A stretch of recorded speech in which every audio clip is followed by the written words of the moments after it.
আমরা সবাই বিশ্বাস করি যে সৃষ্টিকর্তা একজন। প্রত্যেকটা ধর্মের মানুষই বিশ্বাস করে সৃষ্টিকর্তা একজন। যদি সৃষ্টিকর্তা একজন হন তাহলে তার আসল নাম কি? তার আসল নাম কি ভগবান? তার আসল নাম কি আল্লাহ? তার আসল নাম কি গড? না কোনটা তার আসল নাম?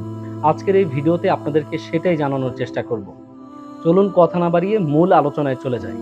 তো এই বিষয়টা বোঝানোর জন্য আমি আপনাদের সামনে একটা উদাহরণ নিয়ে আসব, যার মাধ্যমে আপনারা খুব সহজেই বিষয়টা বুঝতে পারবেন। ধরুন আমি আপনাকে একটা মুদির দোকানে নিয়ে গেলাম এবং মুদির দোকানে নিয়ে যাওয়ার পর সেখানে একটা চিপসের প্যাকেটের দিকে ইশারা করে বললাম যে এই চিপসের প্যাকেটের কোম্পানির নাম কি? আপনি কি সেটা বলতে পারবেন? অবশ্যই বলতে পারবেন, কারণ সেই চিপসের প্যাকেটের মধ্যে সেই কোম্পানির লোগো দেওয়া থাকবে। আপনি শুধু চিপসের প্যাকেট না, যত ধরনের প্রোডাক্ট আছে সব প্রোডাক্টের মধ্যেই সেই কোম্পানি, যে কোম্পানি এটা তৈরি করেছে তার একটা লোগো আছে। আপনি ফ্রিজের দিকে তাকায় দেখবেন যে কোম্পানি এটা তৈরি করেছে তার লোগো দেওয়া আছে। মোবাইলের দিকে তাকিয়ে দেখবেন এটা কোন কোম্পানির মোবাইল, সেটার মধ্যে কিন্তু একটা লোগো দেওয়া আছে। যত জিনিস আছে সমস্ত জিনিসের মধ্যেই যে কোম্পানি এটা তৈরি করেছে তারা কিন্তু একটা লোগো দিয়ে দেয়। কেন দিয়ে দেয়? যাতে করে প্রোডাক্ট দেখেই যেন কি করা যায়, এটাকে কে তৈরি করেছে, কারা তৈরি করেছে, কোন কোম্পানি তৈরি করেছে, এটা যেন বোঝা যায়। এই জন্য আপনিও হচ্ছে সৃষ্টিকর্তার প্রোডাক্ট। সৃষ্টিকর্তা আমাদেরকে তৈরি করেছেন।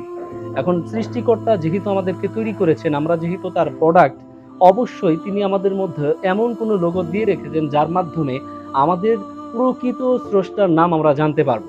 চলুন দেখি প্রত্যেকটা বস্তুর মধ্যে যেমন লোগো দেওয়া থাকে, আমাদের মধ্যেও কোনো লোগো আছে কিনা, আমাদের স্রষ্টা আমাদের মধ্যে কোনো লোগো দিয়েছেন কিনা।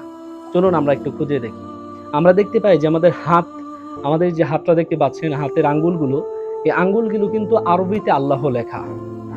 বিশ্বাস হচ্ছে না? একটু মিলিয়ে দেখেন, আমরা উপরে ছবি দিয়ে দিচ্ছি যেখান থেকে আপনি খুব সহজেই বুঝতে পারবেন যে আমাদের হাতের যে আঙ্গুল স্ট্রাকচার সেটা পুরোপুরিভাবে আল্লাহ তাআলার অক্ষরের সাথে মিলে যায়। শুধু তাই না, মজার বিষয় হচ্ছে যে শুধু মিলে যায় এতটুকুই না, আল্লাহ তাআলার গুণবাচক নাম হচ্ছে 99টি এবং জাতি নাম হচ্ছে একটি। জাতি নাম হচ্ছে আল্লাহ, যেটা এই যে আমরা দেখাইলাম, এটা হচ্ছে আল্লাহর জাতি নাম। এছাড়াও আল্লাহ তাআলার আরো 99টি নাম আছে। সেই নামগুলোর সংখ্যাও আল্লাহ তাআলা হাতের মধ্যে দিয়ে দিয়েছেন। আমাদের প্রত্যেকটা মানুষের হাতের মধ্যে এরকম একটা চিহ্ন আছে, এই যে দুই হাতের মধ্যেই। এই যে চিহ্নটা দেখছেন, এটা হচ্ছে আরবিতে আলিফ লেখা এবং এই পাশেরটা হচ্ছে 8 লেখা। তাহলে এটা হচ্ছে 18, আর এই পাশে হচ্ছে 8 লেখা, এই পাশে হচ্ছে 1 লেখা। এটা হচ্ছে 81। 18 আর 81-তে হচ্ছে 99। আমরা বলছিলাম যে আল্লাহ তাআলার আদি নাম হচ্ছে আল্লাহ এবং এছাড়া আল্লাহ তাআলার 99টি সিফতি নাম আছে এবং সেই সিফতি নামের সংখ্যাটাও কিন্তু আল্লাহ তাআলা আমাদের হাতের মধ্যে দিয়ে দিয়েছেন। শুধু তাই না, আরেকটা বিষয় আপনাদেরকে দেখাই। দেখেন, আপনাদেরকে একটা স্ক্রিনের মধ্যে একটা মৃত মানুষের বডির ছবি দিয়ে দিচ্ছি। দেখেন, এইবার দেখেন তার উপরে লেখা মোহাম্মদ। মোহাম্মদের মিম মৃত মানুষের মাথা, মৃত মানুষের বুক মোহাম্মদের হা, মৃত মানুষের কোমর মোহাম্মদের মিম, মৃত মানুষের পাও মোহাম্মদের দাল।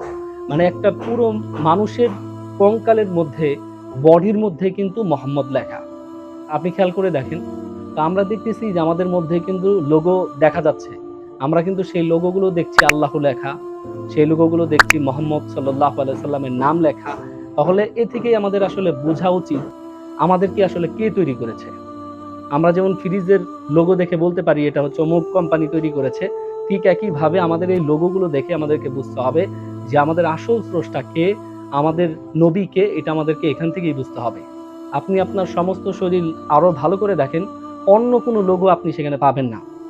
আমার একটা প্রশ্ন, আমি যদি হিন্দু হই তাহলে আমার গায়ে কেন মোহাম্মদ লেখা? আমার হাতে কেন আল্লাহ লেখা? আমি যদি খ্রিস্টান হই তাহলে আমার হাতে কেন আল্লাহ লেখা, আমার শরীরে কেন মোহাম্মদ লেখা? আমি তো খ্রিস্টান, আমার গায়ে তো যিশুর নাম লেখা থাকবে। আমি তো হিন্দু, আমার গায়ে তো হিন্দুদের কোনো দেবতাদের নাম লেখা থাকবে। কিন্তু তা না হয়ে আমার গায়ের মধ্যে আল্লাহ লেখা, মোহাম্মদ লেখা। এটা থেকেই তো স্পষ্ট বোঝা যায় যে আসলে আমার আসল সৃষ্টিকর্তাকে, কি আমাকে তৈরি করেছে।